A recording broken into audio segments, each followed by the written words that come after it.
Goeiedag almal. Die wapenrustinge van God, soos ons lees in Efesiërs 6 vanaf vers 14 tot 17, is vir ons baie goed bekend. Die gordel, die borswapen, die skoene, die skild, die helm en dan die swaard. En vir baie van ons eindig die volle wapenrusting hier in vers 17, die swaard.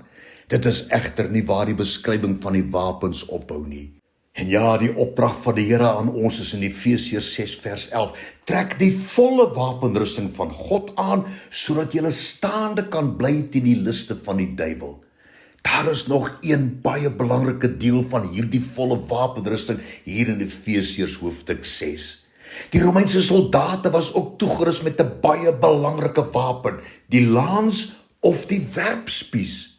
Die werpspies was gebruik om die vyand op 'n afstand uit te wis en die soldate was goed geoefen om die spies met mag en ook met krag te gooi om hulle uit te wis.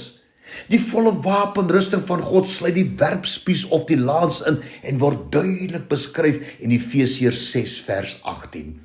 Terwyl julle met alle gebed en smeking by elke geleentheid bid in die Gees en daartoe waak met volharding en smeking vir al die heiliges.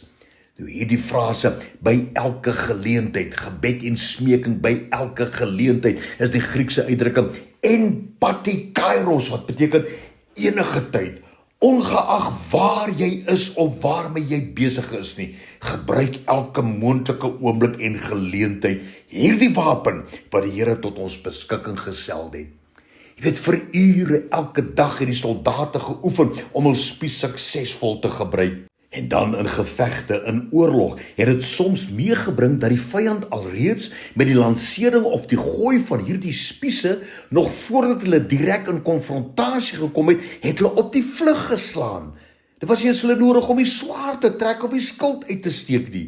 Die spiese was, indien reg gebruik, 'n ondeurdringbare muur teen die vyand.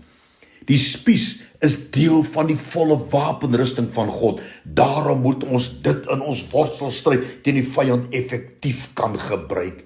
En ja, met hierdie werpspies as deel van ons volle wapenmondering, gebed en smeking, maak dit ons ware gebedskrygers of prayer warriors. Met alle gebed en smeking, sê die Here, gebruik hierdie deel van die wapenberusting en jy sal sien, in baie gevalle, deur hierdie gebede wat jy bid as 'n wapen, sal die vyand op die vlug slaan. Hy sal nie naby jou kan kom nie.